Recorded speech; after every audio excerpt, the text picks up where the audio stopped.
అందరికీ నమస్కారం. హిందూ లైబ్రరీకి స్వాగతం. వినాయక చవితి వస్తుంది కదండి. ఎక్కడ చూసినా వినాయక మండపాలు హడావుడే. కానీ గణపతి విగ్రహం పెట్టడం దగ్గర నుంచి నిమజ్జనం చేసే వరకు కూడా చాలా విషయాల్లో పొరపాట్లు అనేవి జరుగుతున్నాయి. అవేంటి, వాటిని ఎలా సర్దిద్దుకోవాలి, మన వంతుగా మనం ఏం చేయగలం, ఇవన్నీ వీడియోలో తెలుసుకుందాం. ముందుగా ఎక్కువ మంది చేస్తున్న పొరపాటు ఏంటో తెలుసుకుందాం. శాస్త్ర ప్రకారం వినాయకుని మట్టి విగ్రహాన్నే పూజించాలి. కానీ మనం ఎక్కడ చూసినా సరే ప్లాస్టర్ ఆఫ్ ప్యారిస్ విగ్రహాలు పెడుతున్నారు. ఇవి శాస్త్ర ప్రకారమే కాకుండా పర్యావరణానికి కూడా మంచిది కాదు. చెరువులు, కాలువలు, నదుల నుంచి మట్టిని తీసుకువచ్చి విగ్రహాలు తయారు చేసి పూజ అయిన తర్వాత తిరిగి వాటిలోనే నిమజ్జనం చేయడం ద్వారా మట్టి నుంచి పుట్టిన మనిషి తిరిగి మట్టిలోనే కలిసిపోతాడు అనే అంతరార్థం మనకు కనిపిస్తుంది. కానీ అది అర్థం చేసుకునేది ఎవరు? ఈ ప్లాస్టర్ ఆఫ్ ప్యారిస్ విగ్రహాలు నిమజ్జనం చేసిన తర్వాత నీటిలో తొందరగా కరగవు కాబట్టి 2 రోజుల తర్వాత మనం అక్కడికి వెళ్ళి చూసామంటే ఆ విగ్రహాల చేతులు, కాళ్ళు, తలలు ఇవన్నీ కూడా ఒడ్డుకు కొట్టుకొని వచ్చి మనకు కనబడతాయి. ఆ విగ్రహాలను అలా చూస్తే చాలా బాధగా అనిపిస్తుంది కదా. అలాగే ఆ విగ్రహాల్లో ఉన్న కెమికల్స్ వల్ల, రంగుల వల్ల ఆ నీటిలో ఉన్న జీవులకు కూడా చాలా హాని కలుగుతుంది. నీటి కాలుష్యం కూడా జరుగుతుంది. దీన్ని నివారించడానికి మన వంతుగా మనం ఏం చేయాలి? మార్పు ముందుగా ఇంటి నుంచే రావాలి. మనం ఇలా మట్టి దొరికినప్పుడు తెచ్చుకుని పిల్లల్ని భాగస్వాములు చేస్తూ ఇలా మట్టి విగ్రహం తయారు చేసుకోవచ్చు. మాకంత ఓపిక లేదు అనుకుంటే చక్కగా మట్టి విగ్రహాన్ని కొని తెచ్చుకోండి. పిల్లలకు దానివల్ల లాభాలేంటి, ప్లాస్టర్ ఆఫ్ ప్యారిస్ వల్ల నష్టాలేంటి, ఇవన్నీ కూడా వివరంగా చెప్పండి.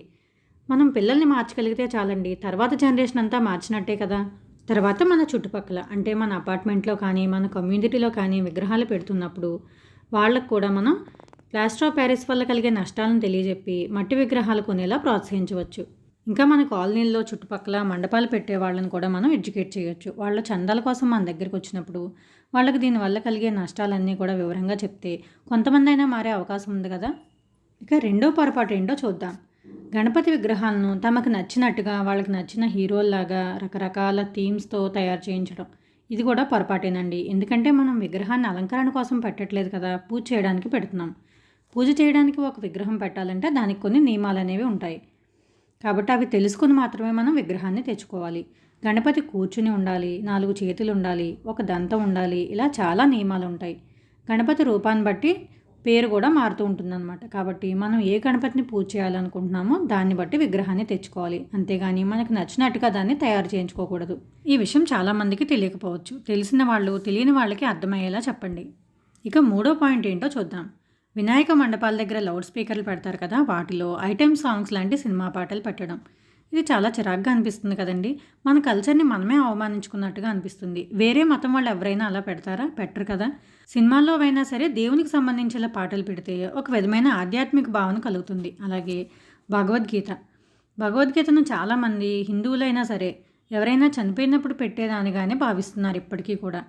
ఆ అవేర్నెస్ రావడానికి ఇలాంటి చోట్ల భగవద్గీతను పెడితే అది అందరూ వినదగింది అనే విషయం అర్థమవుతుంది. అలాగే మన హిందూ సంస్కృతిని, సంప్రదాయాల్ని విస్తరించడానికి ఈ 9 రోజుల్ని ఒక అవకాశంగా వాడుకోవాలి. ఉదాహరణకి మన అపార్ట్మెంట్లోనే ఒక వినాయక విగ్రహం పెట్టారనుకోండి. ప్రతిరోజు ఉదయం, సాయంత్రం పూజల కోసం అందరూ వస్తూ ఉంటారు. సాయంత్రం అయితే కుదిరితే పిల్లలు కూడా వస్తారు. అలాంటప్పుడు పిల్లలకు మన పూజల గురించి, మన సంస్కృతి సంప్రదాయాల గురించి, వాటి వెనకాల ఉన్న సైన్స్ గురించి, అంటే మనం గడపకి పసుపు రాయడం వెనకాల, గుమ్మాలకి తోరణాలు కట్టడం, వీటన్నిటి వెనకాల సైంటిఫిక్ రీజన్స్ ఏంటి, అవి ఎందుకు చేస్తున్నాం, ఇలాంటివన్నీ చెప్పడం వల్ల వాళ్ళకి ఆసక్తి అనేది పెరుగుతుంది.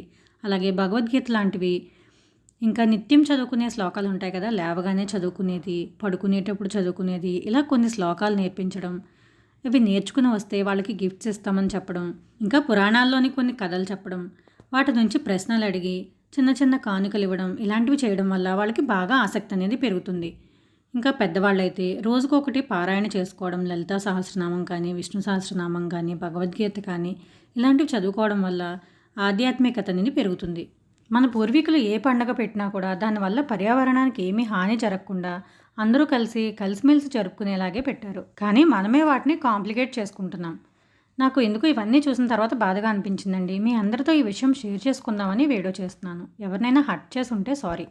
కానీ మనం ఒక్కళ్ళని మార్చగలిగిన మనం విజయం సాధించినట్లే కదా. మార్పు ఎప్పుడు ఒక్క అడుగుతోనే మొదలవుతుంది. కాబట్టి మీ వంతుగా మీరు కూడా మార్పు తీసుకురావడానికి ప్రయత్నించండి.